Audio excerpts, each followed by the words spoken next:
Hello and welcome back to the channel for our next D&D class overview. Today we are covering Druid. My name is Nathan and let us get started. So here is our agenda for this video. I'll kind of talk about the class overview and what I believe the role of the core Druid class is. And then we'll talk about the Druid's class features from level 1 to level 20. I have this broken down into 5 level segments just so things can be organized and that kind of thing. And I'll talk a little bit about multiclassing the Druid before going into kind of a summary and ratings of my view of the Druid class as a whole. Now, importantly, as with all the videos in this series, I am not going to be covering subclasses specifically in this video. I'll kind of talk about the options that there are and kind of their general overview. But the point of this video is to kind of convey what the core Druid class is going to be about. So, class overview and role. What is the Druid? So the Druid is a wisdom-based prepared caster. So this is our third video in a row on a class that is a full caster. We had Bard, Cleric, and now Druid. And so Druids are a full caster, and being a prepared caster, they know all the spells on their list, and you get to choose a number to prepare at the end of every long rest. This inherently makes them very flexible. And there's a lot of options of how you can set up your spell list on a given day. Now, if I was going to describe their core role in a short sentence, I would say they are a midline support, summoner, and controller. Now, as with the cleric, they're kind of what I view as a midline character. They're relatively durable, but don't have the durability to be a full frontline character. But they want to be close enough that they can help both the frontline type characters as well as the squishier backline type characters. And with the power and abilities they have on their spell list, they have a lot of different things that they can do. Importantly, they are very well rounded and effective in and out of combat. But because of the kind of complexity of their spell list, and a lot of their spells are very situational, incredibly powerful in the right circumstance, but otherwise, if you don't get to use them, they seem kind of meh. Druids can be rather complex and difficult to play, but that said, in the hands of an experienced player who knows what they're doing, a Druid can be very powerful and very fun to have at the table. So let's talk about class features. So at level 1, Druids are a D8 hit dice class, which is pretty standard. Most classes in the game have this, and this is the largest hit dice any full caster class gets.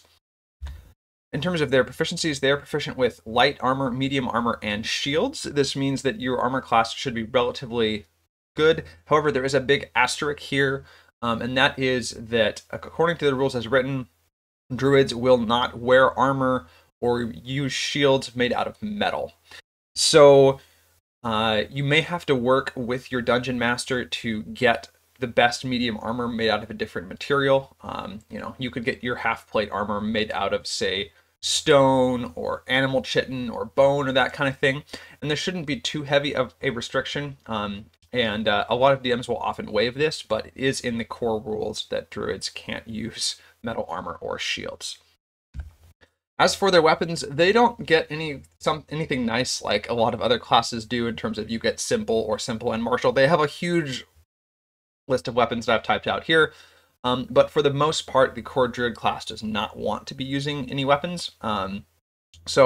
This, mainly for flavor, and if you have to be using a weapon as a Druid, something probably has gone wrong, other than maybe a staff. In terms of tools, they get proficiency with the herbalism kit, and then they are also proficient in intelligence and wisdom saving throws. Wisdom saving throws can be pretty useful, especially as you get into higher tiers of play, but intelligence saves are relatively uncommon, and you may be needing proficiency in other saves that this class doesn't actually get normally. In terms of their skills, they are a standard pick 2 skills. They have a pretty long list that you can pick from here, including Arcana, Animal Handling, Insight, Medicine, Nature, Perception, Religion, and Survival. This is honestly a pretty good skill list. And with your background, you can make a character that is well tuned for like kind of survival outdoors and that kind of thing, which is what the natural magic of a Druid is really about. Now, they also get a couple of features at first level. They get Druidic. This is more of a ribbon feature. It means that you can kind of understand and leave messages in kind of the secret language of druids, like woven into, say, a wreath or something like that. And this is more for flavor. If your DM can incorporate this in a campaign where you are a druid, fantastic, and that should be really fun.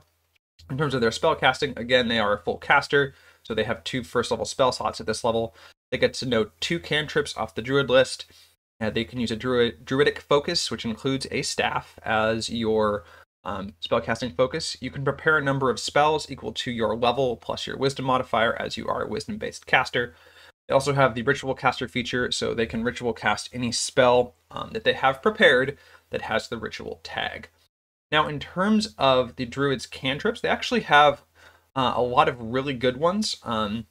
But the fact that you only get to know 2 is a bit of a limiting factor. They have the really good support cantrip in terms of guidance that can help you or other characters with skills.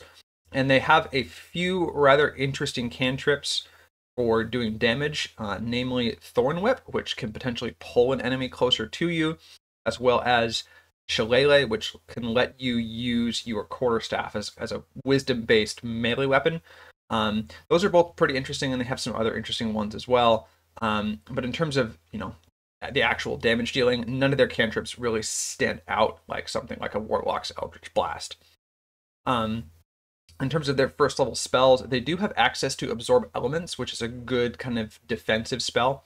But most of the spells on the Druid list are more kind of either utility focused or usually come with some kind of maybe control effect on top of their damage, and they don't really have a lot of standouts in terms of doing damage. A lot of their spells going forward will have to do with nature of some kind, maybe making plants grow or doing things like that. And so druids are usually very effective if you're fighting outside in nature, and if you're inside in a non-natural environment, some of their spells may not work as well, but again, it depends on your DM.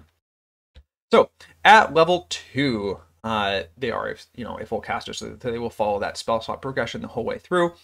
But druids get their druid circle or their subclass at level 2, and they get some features here which are typically subclass defining, and they vary pretty wildly, and I'll talk about them more in a little bit. You also get, importantly, the wild shape feature, and this is one of the core features of the druid class. They can use it 2 times per short or long rest, so they have 2 charges. And what this does is it lets you, using an action on your turn, you can shapeshift into a beast. Now, this is a little bit complicated, and I'll try to explain it here. But basically, your game statistics are replaced with the stats of the beast, but you keep your mental ability scores. So you keep your intelligence, wisdom, and charisma scores, but your other stats are replaced by the beast. You also get to keep any features of your class or race that might work with your beast form.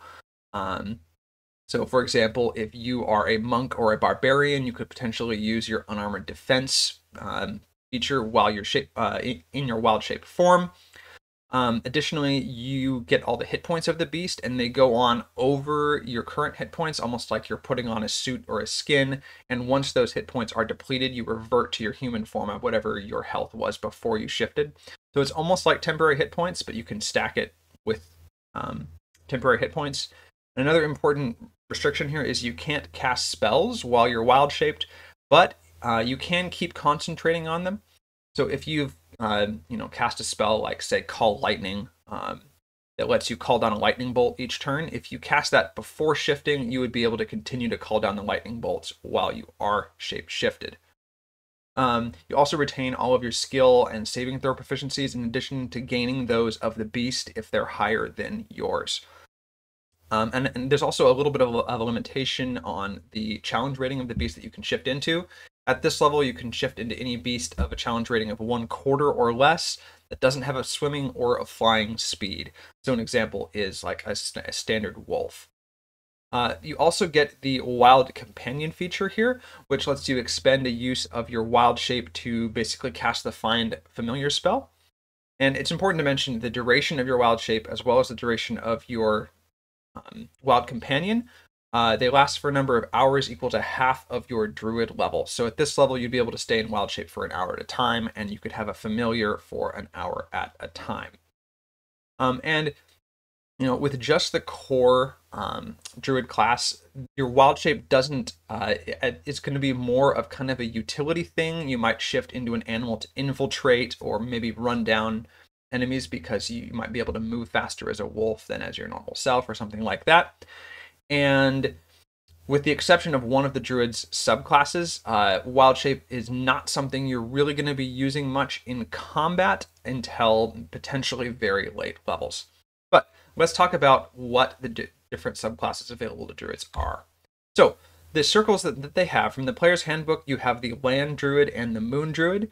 The land druid is associated with a specific kind of biome or environment, and they get to know some extra spells. They have a subclass spell list, and they also get a feature that lets them recover spell slots, kind of like a wizard or a cleric with their Harness Divine Power feature.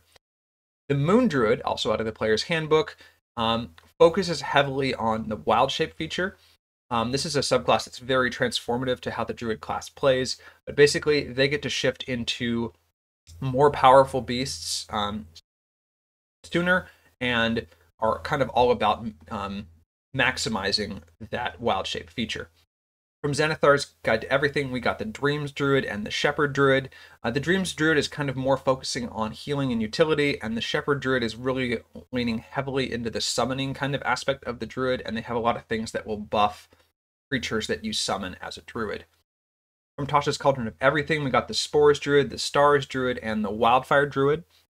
The Spores Druid is kind of a Druid associated with death and decay, and that kind of thing. They've got a little bit of necrotic damage and an alternate use for their wild shape, and they can raise zombies with spores and that kind of thing. The Stars Druid is kind of focused on watching and interpreting the stars and constellations, and they can use their wild shape to kind of assume a constellation starry form, which is pretty cool. And then the Wildfire Druid is kind of focused on fire as this thing of destruction and creation, and they get some healing, some extra damage, and they can use their wild shape to kind of summon a companion, a wildfire spirit, to go with them. But at level 3, druids just get second level spells and nothing else. Again, their spell list here, they've got a lot of really cool kind of utility and control and some damage. And they also have, really powerful spells like Pass Without Trace, which can make your whole party stealthy. They get access to Enhanceability, which I have talked a whole bunch about in both the Bard and the Cleric's subclass reviews, but that lets you, the class reviews, and that lets you, give yourself or an ally advantage on all ability checks with a certain attribute. So they've got a whole bunch of just very powerful and good spells, although again, none of them are standouts for dealing damage. An important thing I should note about the Druid spell list, a lot of their spells, especially their best ones, are concentration spells, and you can only use one concentration spell at a time. And so picking the right one for the right circumstance is probably what you're going to be doing. They don't have a lot of good, just single target, non-concentration nukes, anything like that. So you might even find yourself switching concentration spells in the middle of an encounter with a druid. And so that's an important thing to note, is that even though a lot of their spells are very powerful, you can't use more than one of them at the same time in a lot of cases. At level 4, they get their first ability score increase or feat, and they follow the normal ability score increase kind of schedule. Your wild shape here improves a little bit. You can now shift into a CR 1/2 or lower creature that doesn't have a flying speed. So now you can basically get a swimming speed with your wild shape. And again, this is really nice for exploration, as your druid can now swim while they're a beast. At level 5, it's time for third level spells. Again, a lot of concentration spells on here, including the aforementioned Call Lightning. Nothing is a super standout in terms of damage. Call Lightning is nice, but it's just 3d10 at this level, and you can do that every turn. And it has a little bit of AoE, but it's no fireball and that kind of thing. At level 6, Druids get their next circle feature, which usually goes further toward defining the subclass and what they do. The power level varies a little bit on these, but they're usually good to strong and help out a lot with the overall power of the subclass and help just kind of project it on its path. One of the things I like about Druid subclasses is, for the most part, they're all very different from each other, and they are pretty transformative to how the core class plays. At level 7, you just get 4th level spells. Again, a lot of concentration options here. Some interesting standouts among their 4th level spells include spells like Polymorph, where you can turn yourself or an ally into a beast of a challenge rating equal to their level or lower. When you get it, you can use this to turn someone, for example, into a giant ape. Importantly, if you lose your concentration, your spells will drop, and when you wild shape, you have to use the beast's constitution score, which may or may not be better than yours. So getting feats on a druid like Resilient Con or Warcaster, which can both fortify your concentration checks, are going to be things that are going to be really nice. So speaking of feats, at level 8, druids get their second ability score increase or feat here, and their wild shape improves to a CR1 and no longer has any speed limitations. So you can now shift into things that can fly up to a challenge rating of 1. This is as good as wild shape gets for your entire career in terms of the power of the beast that you can turn into. And a level 8 druid, again, probably has better things to do in combat than just turning into a beast, especially because it takes an action. Now, if you wanted to shift into a beast to increase your durability, that is an absolutely practical thing to do. Like if you cast a spell like the aforementioned Call Lightning or Calling Down Bolts, you could shift into a beast to get a little more health and, run away and hide while you call down lightning and that kind of thing. In terms of feats that druids like, again, they like to use Resilient Constitution and or Warcaster to fortify their concentration checks, and then you usually just boost your wisdom. Whether it's through half feats like Telekinetic or something like Fey or Shadow Touched, or just a straight ability score increase and bumping it. At level 9, it is time for 5th level spells. And again, there's a lot of cool ones, but again, most of them are concentration, and there's no real standouts in terms of nukes and that kind of thing. But there's a lot of really cool situational travel and utility spells out there on the druid list. At level 10, druids get another circle feature, as well as learning their 4th and final cantrip. And these features are typically some kind of improvement over earlier features that the subclass gains. The power level of these varies, but usually the 10th level druid features are very powerful and remove a lot of the limits that some of the earlier features might have had. And again, a 10th level full druid, usually very fun, very powerful. At level 11, it's just 6th level spells, lots of concentration options, lots of cool kind of utility things. And again, because druids are a prepared caster, you know all your spells, so you can go crazy and try out everything if you want. At level 12, it is just their 3rd ability score increase or feat. At level 13, it is 7th level spells. Again, concentration options, cool out of combat things, potentially summons and shapeshifting and that kind of thing. Druids have had good summon options since level 5 with conjure animals and that kind of thing. And so, again, what you're looking to do in combat is set up a concentration spell, whether it's summons 4 damage per round or some kind of control or buff spell, and then you usually link a little bit of damage while your concentration spell does work. That's kind of the typical druid playstyle. At level 14, it is the final druid circle feature, their subclass capstone. The power level of these vary. Some of them are really good, some of them are pretty meh. So it varies by subclass here. At level 15, it is just 8th level spells. At level 16, it is the 4th ability score increase or feat. At level 17, it is 9th level spells. There are some really cool ones here, like shape change and that kind of thing. Again, druids are a prepared caster, so you're never going to miss out on being able to try a spell. You can always kind of prepare what you want. But at level 18, druids get a couple really cool things. So first, they get Timeless Body. This is more of a ribbon feature, but what this does is it slows down your aging. So I think you only age 1 year every 10 years. And so you can live a long time with this, if that matters for your game. And you also get the Beast Spells feature. And this is a really cool one. What this does is it lets you, you can now cast spells while you're in your wild shape form, but you can't cast ones that have a material component. So you can ignore the verbal and somatic components of your spells while you are in beast form. So now you can, at level 18, finally, you can potentially stay in beast form almost all the time for that extra hit points and still cast a fair amount of your spells, although you can't ignore a material component.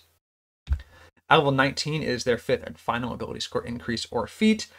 And at level 20, it is the class capstone, which is called Archdruid. So you now get unlimited uses of wild shape, and you ignore the verbal and somatic components of spells, as well as material components without a cost that aren't consumed. And this applies whether you are in beast or humanoid form. So this improves a little bit on that beast spells feature from before. You can now cast your spells. And importantly, you can't be counterspelled if your spells don't have verbal or somatic components, which is pretty interesting. And as far as class capstones go, this one is pretty amazing. Having unlimited wild shape uses means that you can pretty much always be in beast form, and depending on what form you take, that may help you stay alive for a lot longer. Although again, shifting into a beast is an action, and so if you're getting knocked out of your beast form every turn, it's kind of like you're getting a little bit of temporary hit points, and that's, you don't want to spend your action every turn just trying to survive. You want to be able to do damage that way. But being able to cast while in wild shape is just so cool, and not having a limit on your wild shape uses just makes this very fun. And a 20th level Druid is a very, very powerful character. So let's talk a little bit about multi-classing the Druid. So first, requirements. You must have at least 13 Wisdom to multi-class into Druid, or as a Druid to multi-class into a different class. When you take your first level in Druid, if it's not your first class, you get proficiency in light armor, medium armor, and shields, but it comes with the limitation that Druids will not wear armor or use shields that are made out of metal. So, if you want to multi-class into Druid, but you want to be able to use metal armor, talk to your dungeon master. Rules as written, you cannot. And so this is usually not one of the preferred classes to get that medium armor proficiency on other casters. But this is something that you can work out with your dungeon master. Now, in my opinion, if you're going to multi-class a Druid, it goes best with Sorcerer and Wizard. And this might seem a little odd, as neither of these are full caster classes, but allow me to explain. So, if you are a sorcerer or a wizard and want a little bit more natural flavor to your character, multi-classing into Druid will give you armor proficiency, which is something that both of these classes lack. And it'll also, potentially give you wild shape for that kind of out of combat utility. It might help you sneak into a castle if you can turn into a squirrel or a rat or that kind of thing. But a Druid might like a small dip into these classes, mainly for the abjuration and defensive spells that they provide. A Druid with a first level Sorcerer start also would be proficient in Constitution saving throws without needing to get the Resilient Constitution feat, which would be really nice. The main things that Druids lack defensively, again, are those abjuration spells, and having a single level in Sorcerer or Wizard can get you access to those first level spells that can help you stay alive. In terms of other things that can also work with, you can go very well with Cleric. They are both wisdom-based full casters, and Sorcerer and Wizard, importantly, don't impact your spell slot progression. If you take a single level, you'll just be a little bit behind on the level of spells that you know. So it can work with Cleric, as they are another wisdom-based full caster. You can also potentially work with Fighter if you want to get Action Surge, or Heavy Armor if you can get around that won't use metal armor rule. Or potentially you want to add a little natural flavor and spell casting to a Fighter. It can also work pretty well with Monk. Again, they are a potential wisdom-based character, and you can actually use some of the Monk features while you're in wild shape, especially if you are a Moon Druid. You can also work with Ranger, again, another class with Wisdom as a requirement and more of that natural flavor. And it can also work okay with Rogue. But that said about Druid, with a few exceptions, Druids like to be mostly, if not pure Druid. A lot of your best and most powerful abilities scale with your Druid level, and the Archdruid capstone is incredibly powerful. Other classes can take advantage of some of the out-of-combat abilities that the core Druid class provides, or potentially some of its low-level spells. But I think for the most part, if you're going to play a Druid, you want to be a pure Druid. So let's summarize and talk about ratings. So offense, I give the Druid a 3 out of 5, which may seem a little surprising. I was thinking about dropping them down to a 2, but to be honest, they have some pretty cool spells, and a lot of their concentration spells, especially their summons, if you lean into that, can do a lot of damage. So if you choose to focus on damage as a Druid, you'll probably be using summons, and you will be able to do pretty well. If you want to focus on something else, your offense will obviously drop. But if you want to do it, summons are going to be the way to do it. Now, in terms of defense, I give them a 3 out of 5 with the core class. This is because they've got that medium armor proficiency. They've got shields. They've got some healing spells. And they also have the absorb elements spell. The main things that keep them down here are lack of good boosts to their armor class, things like shield or other class features that would, core class features specifically that would enable them to have a higher armor class or get temporary hit points and that kind of thing. Note that, other subclass, specific Druid circles will be able to increase their defense quite substantially. Now, in terms of control, I give the Druid a 4 out of 5 here. They have some pretty cool control spells. Again, most of them have to do with plants. So if you're in the right circumstances, Druids can pull off pretty good control. But if you are going the control route, again, you will sacrifice your offense because their offense comes through concentration spells and their control comes through concentration spells. So you're not going to be able to do both at the same time in most circumstances. Now, in terms of support, this is kind of my how they can help their allies both in and out of combat. And I give the Druid actually a 5-star out of 5 rating here. This is because they've got a lot of those really powerful spells that can help their allies in terms of utility out of combat. Druids can create food. They can let you teleport and fly around the world. They can give the entire party basically, auto pass on stealth checks with the +10 from Pass Without Trace. And the Druid spell list is pretty incredible for this, and overall very powerful if you in the right hands and you know what your spells can do. Now, in terms of skills, this is kind of their ability to do skill checks and that kind of thing out of combat. I give them a 4 out of 5 here.